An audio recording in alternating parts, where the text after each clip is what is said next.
In this video, I'll show you how to work the slip 1 purlwise with yarn and back. Slipping a stitch purlwise keeps the stitch in the same orientation as it was prior to slipping the stitch.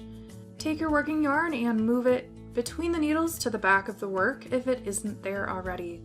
Slip the next stitch to the right needle by making a purling motion, back to front through the leading leg of the stitch. Move that stitch over to the right needle and don't create a new stitch out of the old stitch. Move the yarn to wherever it needs to be to work the next stitch. In this case, I'll be knitting, so the yarn is in the right place.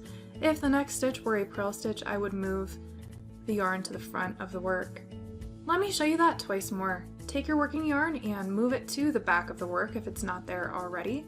Slip the next stitch to the right needle, purlwise, and return your yarn to wherever it needs to be to work the next stitch.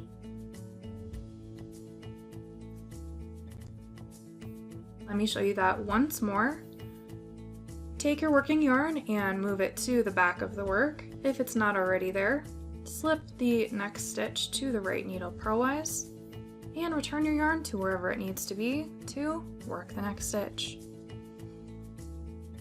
And that's how you work the slip 1 purlwise with yarn and back.